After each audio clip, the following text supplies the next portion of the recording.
Hi guys, welcome to our channel Telugu audio stories with Maitri. నా channel ని తప్పకుండా subscribe చేసుకోండి.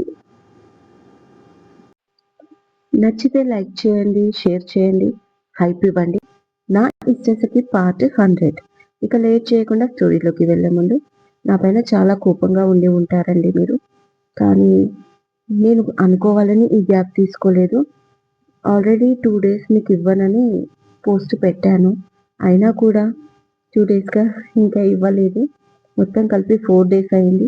ఐయామ్ సో సారీ అండి. ఇకపైన రెగ్యులర్‌గా ఇస్తాను. మైక్ ప్రాబ్లమ్ వచ్చి ఇవ్వలేకపోయాను. చెప్పాను కదా! నా దగ్గర సిస్టమ్ లేదు. ఫోన్‌లోనే అన్నీ చేసుకోవాలి. స్టోరేజ్ కూడా చాలా తక్కువగా ఉంది. అందుకే నేను ముందుగానే స్టోరీ ప్రిపేర్ చేసి పెట్టుకోను. ఏ రోజుకి ఆ రోజు రెడీ చేసుకొని అప్‌లోడ్ చేస్తాను. ఫైనల్లీ ఇకపైన రెగ్యులర్‌గా ఇవ్వడానికి ట్రై చేస్తాను. మీరు ఈ సీరియల్‌ని ఎంత మిస్ అవుతున్నారో నేను కూడా అంతే మిస్ అవుతున్నాను. మీ కామెంట్స్‌ని, నా ప్రాబ్లమ్‌ని కూడా మీరు అర్థం చేసుకుంటారని ఆశిస్తూ, అర్థం చేసుకుంటారని కూడా నమ్ముతూ ఇక స్టోరీలోకి పోదాం. ఆమె అతనికి దూరమై ఎంత బాధపడుతుందో అతనికి అర్థమవుతుంది. అతను కూడా అదే బాధను అనుభవిస్తున్నాడు కాబట్టి. ఇప్పుడు ఇషిక ఏడుస్తుంటే ఇంకా అతని బాధ రెట్టింపుగా మారుతుంది. తన కళ్ళల్లో కన్నీళ్లు చూడొద్దు అనుకున్నాడు. కష్టాన్ని తన కాలికి తాకనివ్వను అని మాట కూడా ఇచ్చాడు. అలాంటిది ఇప్పుడు ఇషిక పసిపాపలాగా అతన్ని అదుముకొని మరీ ఏడుస్తుంది. నేను ప్రాణంగా ప్రేమిస్తున్న నా భార్య ప్రాణాలు తీయాలని చూస్తున్నారు. అది ఎవరైనా కానీ నేను మాత్రం వదలను. నా ఈషిక కన్నీళ్లకు కారణమైన వాళ్ళని అస్సలు వదలను అని మరొకసారి అనుకున్నాడు దేవాంశ్. ఆ తర్వాత జరిగిందంతా చాలాసేపు చెప్పుకొచ్చింది ఇషిక. అలా చెప్తున్నంతసేపు ఏడుస్తూనే ఉంది. తను అలా ఏడుపుతూ చెప్తూ పోతే ఇక అది చూసి తట్టుకోలేకపోయాడు దేవాంశ్. ఈ ఇన్సిడెంట్ ఇంట్లో జరిగినప్పుడు ఇంట్లో వాళ్ళ ఒక్కొక్క రియాక్షన్ తెలుస్తుంటే దేవాంశ్ మనసుకి కష్టంగా అనిపించింది. ఈషిక అలా చెప్తూ చెప్తూ ఏడుస్తూ ఉంటే ఆమెని ప్రేమగా లాలనగా బుజ్జగించాడు దేవాంశ్. కాసేపటికి ఆమె బాగా అలసిపోవడంతో అతని కౌగిట్లోనే నిద్రపోయింది. ఇక ఆమెని జాగ్రత్తగా బెడ్ పైకి చేర్చి పక్కనే పడుకొని ఆమెని తన ఎదపైన పడుకోబెట్టుకున్నాడు. అలసిపోయిన ఆమె అమాయకమైన మోముని చూస్తుంటే నేను లేని టైం చూసి దెబ్బ కొట్టారు. ఇది ఇంట్లో వాళ్ళ పని అనుకుంటే ప్రాజెక్ట్ బయటి వాళ్ళ చేతికి వెళ్ళిపోయింది. పోనీ బయటి వాళ్ళ పని అనుకుంటే అంజలి హెల్త్ ఫైల్ అంటూ ఇంటి విషయాలకు లింకప్ అయి ఉంది. అన్నిటికంటే పెద్ద విషయం, బాగా గమనించాల్సిన విషయం ఏంటంటే ప్రస్తుతం దూరంగా బ్రతుకుతున్నా కూడా నా ఈషిక పైన అటాక్కి ప్లాన్ చేశారు. అంటే ఏంటి నేను? ఇది ఎవరి పని అయి ఉంటుంది? నా ఈషికాని చంపాల్సినంత కక్ష ఎవరికి ఉంది? తనని చంపితే వాళ్ళకి వచ్చే లాభం ఏంటి? ఇప్పుడు ఈ దిశగా కూడా దేవాంశ్ ఆలోచన మారిపోయింది. దీనికి కారణం అంజలినా? నో. తనది ఎప్పుడు ఇషిక పైన డామినేషన్ ఉంటుంది. కానీ చంపాలనుకుంటుందా? ఎందుకో కాదు అనిపిస్తుంది. తను తప్ప మా ఇంట్లో వాళ్ళకి ఆ పని అసలు లేదు. గ్యారంటీగా ఉండదు కూడా. ఏదో కోపంలో కొన్ని మాటలు అన్నీ ఉండవచ్చు.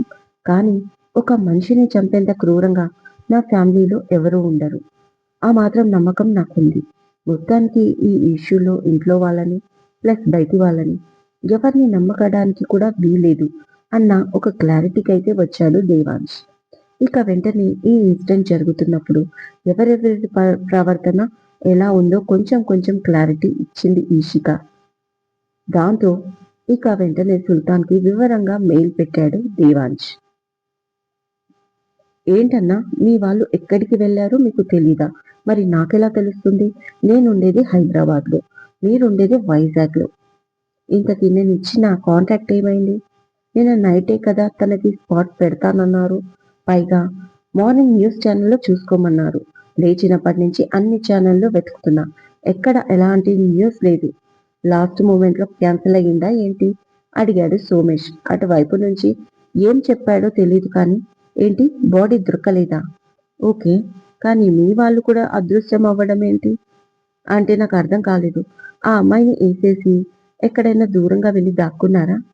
అదే మీరు అంటూ ఉంటారు కదా మీ భాషలో అండర్ గ్రౌండ్ అలాంటిదేదైనా అని అటువైపు నుంచి విని, ఏంటి అలాంటిదేమీ జరగలేదా? ఇంతకీ ఈ అమ్మాయి ఏమైనట్లు? అసలు తన పైన అటాక్ చేశారా లేదా?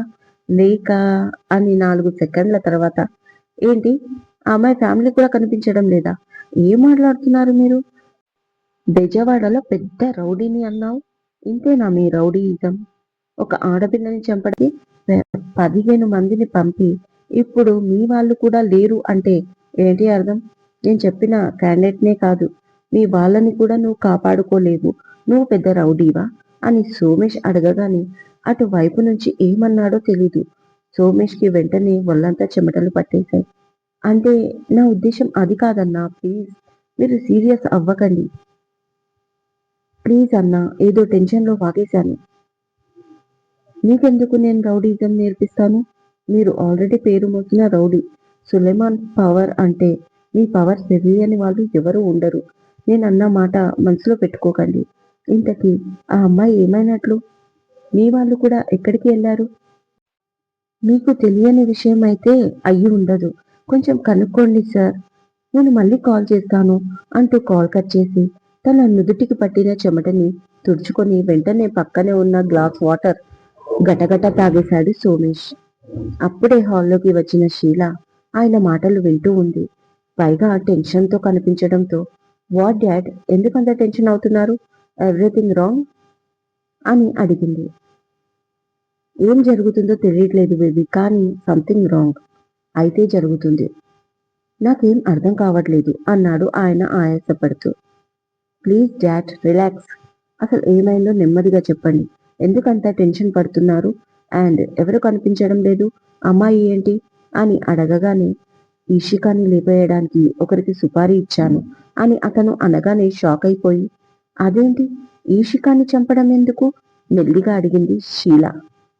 నీకు తెలీదు బేబీ, ఆఫీస్‌లో చాలా జరుగుతుంది.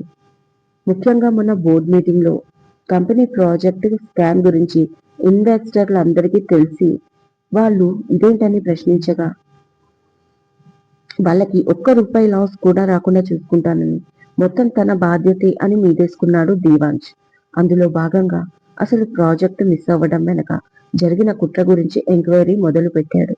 ప్రత్యేకంగా ఒక టీంని ఏర్పాటు చేసి తన ఫుల్ కాన్సంట్రేషన్ దానిపైనే పెడుతున్నాడు. నేను జరిగింది ఏదో జరిగిపోయింది. ఇక మీకు ఎంగేజ్మెంట్ అయిపోతే అన్నీ మర్చిపోతాడు అనుకున్నాను. కానీ దీన్ని వదిలేలా లేడు ఆ దేవాంశ్. అతనికి జరిగిన పెళ్లి నేపథ్యం బాలేదు కాబట్టి ఇక ఆ అమ్మాయితో మనకు అవసరం లేదు అని వదిలేశాను.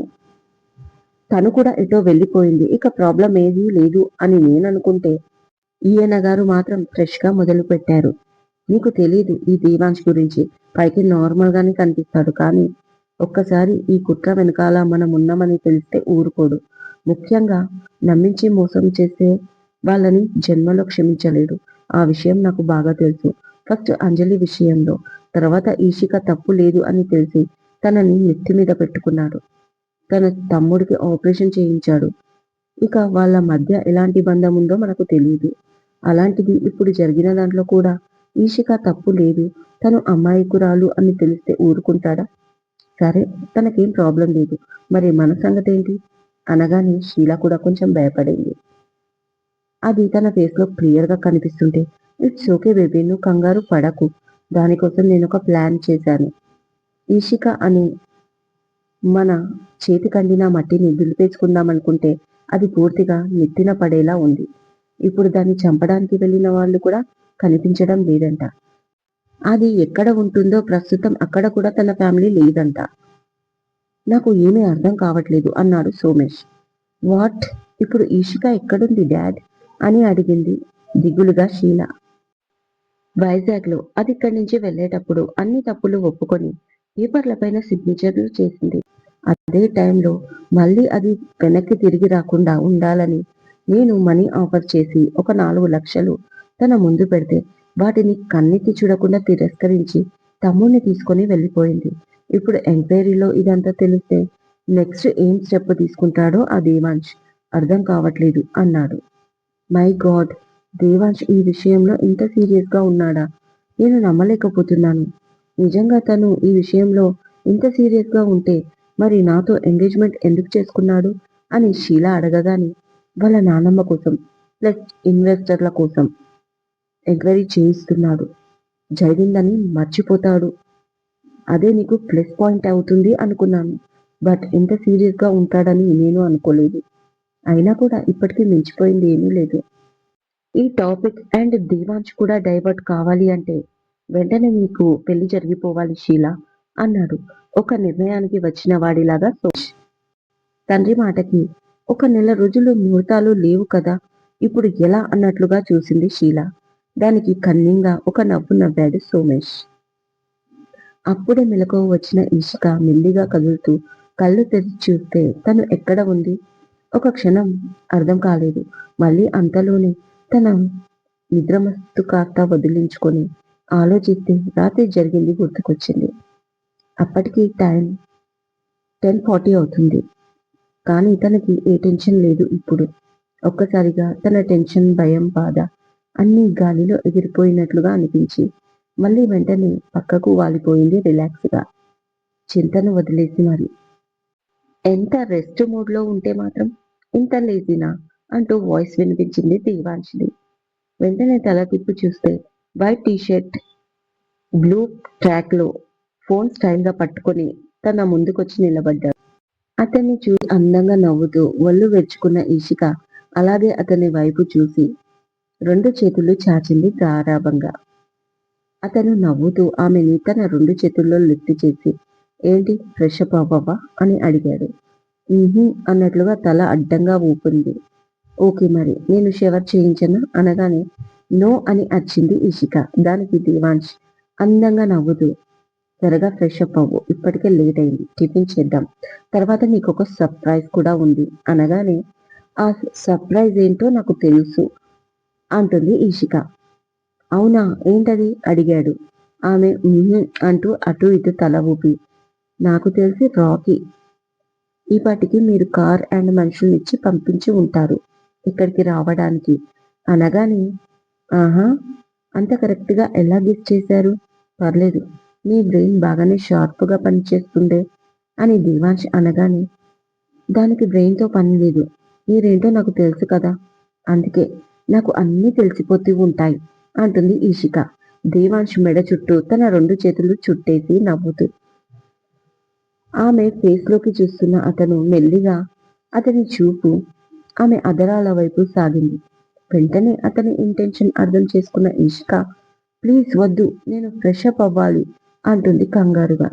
అదేంటి ఇప్పటి వరకు నో అన్నావు కదా అనగానే ఇప్పుడు ఎస్ అంటున్నాను కదా, ప్లీజ్ నన్ను వదిలేయండి అనగానే ఏంటి అన్నాడు సీరియస్ గా. అదే నన్ను దింపండి, నేను ఫ్రెష్ అప్ అయి వస్తాను, మీరు ఇంకా టిఫిన్ చేయలేదు కదా, నాకు కూడా ఆకలిగా ఉంది అని ఆమె అనగానే తన డ్రామా చూసి నవ్వుతూ ఆల్ రైట్ ఇప్పుడు దింపేస్తాను, తర్వాత వదిలేస్తానా అని వార్నింగ్ ఇస్తూ తీసుకెళ్లి డ్రెస్సింగ్ ఏరియాలో దింపి త్వరగా రమ్మని చెప్పాడు. వెంటనే నవ్వుతూ అతన్ని చూసి డోర్ లాక్ చేసుకుంది ఈషిక. Legal notice పంపిస్తామంటున్నారు. ఒప్పందం ఉల్లంఘన పేరుతో నష్టపరిహారం కోరుతూ సివిల్ కేసు అవుతుంది. ఇప్పటికే ఇచ్చిన అడ్వాన్స్ తిరిగి ఇవ్వమని డిమాండ్ కూడా చేయొచ్చు. అండ్ షూటింగ్ ఆగిపోవడం వల్ల ప్రొడక్షన్ నష్టం జరిగితే ఆ ఖర్చును కూడా క్లెయిమ్ చేసుకోవచ్చు. ప్రొడక్షన్ హౌస్ లేదా యాడ్ ఏజెన్సీ ఫ్యూచర్లో మళ్ళీ మిమ్మల్ని అప్రోచ్ అవ్వకపోవచ్చు. కొన్ని సందర్భాలలో ఇతర కాస్టింగ్ డైరెక్టర్లు, ఏజెన్సీలు మీ గురించి జాగ్రత్తగా వ్యవహరిస్తారు. దీనివల్ల మీకు కొత్త అవకాశాలు రాకపోవచ్చు. మనం ఒక టాలెంట్ ఏజెన్సీ ద్వారా ఉన్నాం. ఆ ఏజెన్సీ మీతో ఒప్పందాన్ని రద్దు చేసే అవకాశం కూడా ఉంది. కాబట్టి అన్ని ఆలోచించి ఆ అగ్రిమెంట్ ఒప్పందాల ప్రకారం అన్ని యాడ్లు కంప్లీట్ చేయండి మేడం, లేకపోతే చాలా ప్రాబ్లమ్స్ ఎదుర్కోవాల్సి వస్తుంది మనం అని చెప్పాడు అంజలికి తన మేనేజర్ చాలా వివరంగా. ఓకే నేను ఆలోచిస్తాను, నీకు తెలుసు కదా కొంచెం ఫ్యామిలీ పర్సనల్ మ్యాటర్ ఉంది, అందుకే నేను షూటింగ్ మధ్యలోనే ఆపేసి రావాల్సి వచ్చింది. బట్ ఈ ప్రాబ్లమ్ ని సాల్వ్ చేసుకుందాం, ఐ కాల్ యూ బ్యాక్ అంటూ కాల్ కట్ చేసిన అంజలికి నెక్స్ట్ ఏం స్టెప్ తీసుకోవాలా అని ఆలోచిస్తుంది. బట్ తనకేమీ తోచడం లేదు. ఆల్రెడీ వైభవ్ గొడవ జరిగి అతను ఇంకా ఆమెతో మాట్లాడడం కూడా లేదు. ఇంకా ఆంటీ హెల్ప్ తీసుకుందామా అంటే ఆవిడ కూడా వైభవ్ వైపే మాట్లాడుతుంది. ఇన్ఫాక్ట్ వైభవ్‌తో గొడవ పడనంత వరకు తను నాతో బావుంటుంది అని నాకు గట్టి నమ్మకం. ఇప్పుడు మా మధ్య ఇలాంటి ఇష్యూ ఉంది అని తెలిస్తే గ్యారంటీగా ఈ గొడవని పెద్దది చేసేసి మమ్మల్ని విడగొట్టడానికే ట్రై చేస్తుంది. ఇందులో ఎలాంటి డౌటు లేదు. మరి ఎలా వైభవ్‌ని నా వైపు తిప్పుకోవాలి అని ఆలోచిస్తూ ఉండగా తనకి తప్పలేదు. వెంటనే 2, 3 రోజులుగా అనుకుంటూ వదిలేస్తున్న ఆలోచనని అమలులో పెట్టింది అంజలి. అది ఈవినింగ్ టైం అవ్వడంతో ఇక తనకి కలిసి వచ్చింది. కట్ చేస్తే 3 అవర్స్ తర్వాత ఆఫీస్‌లో ఫుల్‌గా అలసిపోయి వచ్చిన వైభవ్ తమ గదిలోకి అడుగుపెట్టగానే ఒక్కసారిగా లైట్లన్నీ ఆఫ్ అయిపోయాయి. ఓహ్ షిట్! అంటూ స్విచ్ బోర్డ్ మీద నొక్కడం మొదలుపెట్టాడు చికాకుగా. అప్పుడే ఒక లైట్ తనపై పడింది. వెంటనే వెనక్కి చూస్తే రూమ్ నిండా డిస్కో లైటింగ్ విరజిమ్మింది ఒక్కసారిగా. ఒక క్షణం అర్థం కావలేదు అతనికి. అంతలోనే ఒక పెద్ద ఫోకస్ లైట్ వెలుతురు పడింది గదిలో. Flowers, balloons and perfume candles వెలిగించడంతో గాలిలో మంచి అరోమా రూమ్ మొత్తం నిండిపోయి ఒక ఫ్రెష్ ఫీలింగ్ కలిగి అతని మూడ్‌లో కొంచెం చేంజ్ కూడా వచ్చింది. ఆశ్చర్యంతో చూస్తున్నాడు గదిని మొత్తం. అప్పుడే డ్రెస్సింగ్ ఏరియా నుంచి అంజలి ఒక మినీ నైట్ వేర్‌లో వయ్యారంగా నడుచుకుంటూ అతని ముందుకు వచ్చి అతని కాలర్ పట్టుకొని లాగి వాట్ బేబీ బాగా అలసిపోయావా? నేను నీ అలసట తీర్చనా? అని అడిగింది. ఏంటిది కొత్తగా? అడిగాడు ఆమె కళ్ళల్లోకి చూస్తూ. నిజానికి ఆమెకి మెల్ట్ అయిపోయాడు వైభవ్. కొత్తేముంది? నేను ఎప్పుడో నీకు పాతపడిపోయాను కదా! అంటుంది మత్తుగా. అలా చెప్తూ అతని పెదాలని తన చేత్తో తడుముతూ అతని ముఖంలోకి చూస్తూ యు నో నేను నిన్ను పెళ్లి చేసుకున్నప్పుడు ప్రతిరోజు చాలా కొత్తగా అనుభవించాలి అనుకున్నాను. కానీ ఇక్కడెందుకో కుదరట్లేదు అని నేను ఫీల్ అవుతున్నాను. అలాగే ఎప్పుడు చూసినా మనం ఒకరినొకరం తిట్టుకుంటూ నాకెందుకో ఇలా నచ్చట్లేదు వైభవ్. నాకు కావాలి. నీకోసం ఏదైనా చేస్తాను. ఇదివరకు చేశాను కూడా. అయినా నా ప్రేమ నీ కళ్ళకు ఎందుకు కనిపించడం లేదు Vaibhav? I love you so much. మరి నువ్వెందుకు నన్ను తక్కువగా చూస్తున్నావు? అంటూ హత్తుకుంది అంజలి.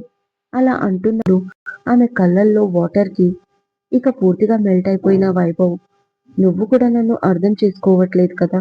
అందుకే నీ పైన అరవాల్సి వస్తుంది. అంతే తప్ప నీ మీద నాకు స్పెషల్‌గా కోపం లేదు Anjali. I love you too. నిన్ను నేను ఎంత మిస్ అవుతున్నానో అది నా మనసుకి మాత్రమే తెలుసు అన్నాడు ఆమెను 2 చేతులతో చుట్టేసి. ఇక ఆ రాత్రి తిండి, నిద్ర మానేసి మరి ఒకరిలో ఒకరు కలిసిపోయారు ఇద్దరు. రాకీ బయటికి వస్తావా రావా? లాస్ట్ టైం అడుగుతున్నాను గట్టిగా అరిచింది ఇషిక. అబ్బా వస్తున్నా అక్కా. Just 1 minute please. మా మంచి అక్క కదూ అని బతిమాలుతున్నాడు స్విమ్మింగ్ పూల్‌లో ఆడుకుంటూ రాకీ. ఇషిక మళ్ళీ రాకీ అనగానే ఉమా వచ్చి వాణ్ణి నేను పిలుచుకుంటాను కానీ నువ్వు వెళ్ళు. ఇప్పటికే చాలా లేట్ అయింది. భోజనం రెడీగా ఉంది అంటుంది. ఓకే ఆంటీ అంటూ నవ్వుతూ ఆఫీస్ రూమ్‌లోకి వెళ్ళగానే అక్కడ చాలా మంది ఉన్నారు. ఏవో ఫైల్స్ పట్టుకొని నాన్ స్టాప్‌గా వాటిపైన సిగ్నేచర్లు పెడుతున్నాడు దేవాంశ్.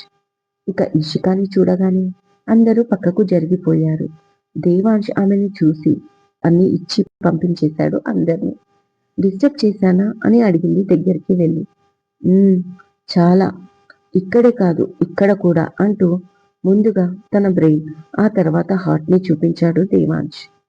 తనకి అందంగా సిగ్గుపడుతూ మీతో కొంచెం మాట్లాడాలి అంటుంది అతని ఫేస్‌లోకి చూస్తూ. చెప్పండి అన్నాడు దేవాంశ్ ఆమెని తనపై కూర్చోబెట్టుకొని ఆమె కళ్ళల్లోకి చూస్తూ. ఇప్పుడు కాదు. లంచ్ అయిపోయాక మాట్లాడుకుందాం. ఇప్పటికే మీకు చాలా లేట్ అయింది అంటుంది ఇషిక. It's okay. రాకీ తిన్నాడా? అడిగాడు. లేదు వచ్చినప్పటి నుంచి పూల్‌లోనే ఉన్నాడు. అసలు నా మాట వినట్లేదు. మిమ్మల్ని చూసుకొని చాలా ధైర్యం వచ్చేసింది వాడికి అంటుంది చిరుకోపంగా ఇషిక. అవునా? రాకీకి తెలియని విషయం ఏంటంటే నాకు మాత్రం నీ దగ్గర అస్సలు ధైర్యం లేదు. చెప్పలేనంత భయం అన్నాడు తనకి భయపడుతున్నట్లు ఫేస్ పెట్టుకొని నటిస్తూ దేవాంశ్. పొండి అన్ని మాటలు అంటూ అలకముఖం పెట్టింది ఈషిక. దానికి హాయిగా నవ్వేసి అతను ఏమైంది, ఏం ఆలోచిస్తున్నావు అడిగాడు. తన మనసులో ఏదో వేదన పడుతుంది అని అర్థం చేసుకొని ముందు ఆకలిస్తుంది తినండి అని ఈషిక అనగానే ఇక దాంతో డైనింగ్ టేబుల్ దగ్గరికి వెళ్తారు. రాకీ వచ్చేయడంతో ముగ్గురు కలిసి లంచ్ కంప్లీట్ చేస్తారు మాట్లాడుకుంటూ. ఇక దేవాంశ్ రూమ్ లోకి వెళ్లడంతో రాకీని చదవని చెప్పి ఆమె కూడా దేవాంశ్ రూమ్ లోకి వెళ్తుంది. దేవాంశ్ రూమ్ లో కనిపించడు. అదేంటి ఎక్కడికి వెళ్ళాడు ఈయన అనుకుంటూ ముందుకు అడుగులు వేస్తూ ఉండగా వెనక నుంచి 2 చేతులతో చుట్టేశాడు. దాంతో హాయిగా నవ్వుతూ ఏంటి ఆట పట్టిస్తున్నారా నన్ను అని అడుగుతుంది ఈషిక. అలాంటిదే కానీ ఆట పట్టించడం కాదు, కాసేపు ఆడుకుందామని నీతో అన్నాడు శవ దగ్గర కుసగుసగా.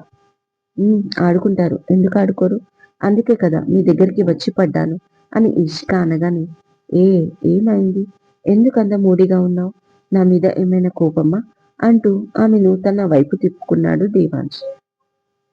అప్పటికే ఈషిక కళ్ళలో వాటర్ వచ్చేశాయి.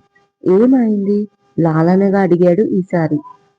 నైట్ అసలు ఎవరు వాళ్ళు, నన్నెందుకు చంపాలి అనుకున్నారు, ఆ టైంకి మీరెలా వచ్చారు, నాకేమీ అర్థం కావట్లేదు అని ఈషిక అనగానే ఓ గాడ్ ఇప్పుడు ఈషిక ఇవన్నీ ఎందుకు అడుగుతుంది అని దేవాంశ్ మనసులో అనుకుంటూ అవన్నీ నీకు ఇప్పుడు చెప్తే మళ్ళీ కోపం వస్తుంది అన్నాడు పైకి దేవాంశ్. అంటే నాకు అర్థం కాలేదు, ఏం జరుగుతుంది అసలు, ఎవరు నా పైన అటాక్ చేసింది, ఎందుకు చేశారు అని అడిగింది మళ్ళీ ఈషిక.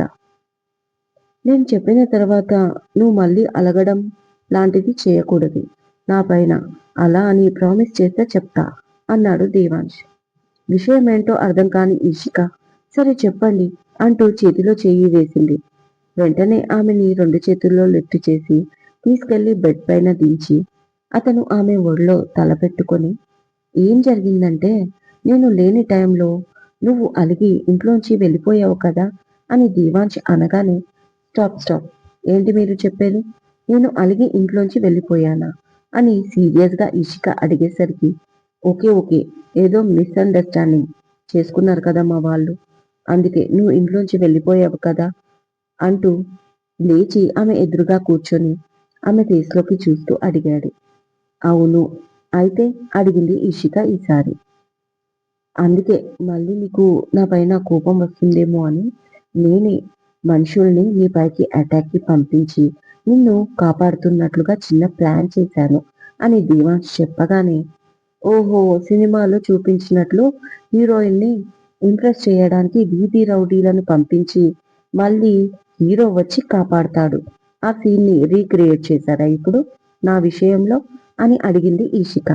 అలా ఆమె అడుగుతున్నప్పుడు ఆమె మాటలు చాలా వెటకారం కనిపించింది దేవాంశ్కి.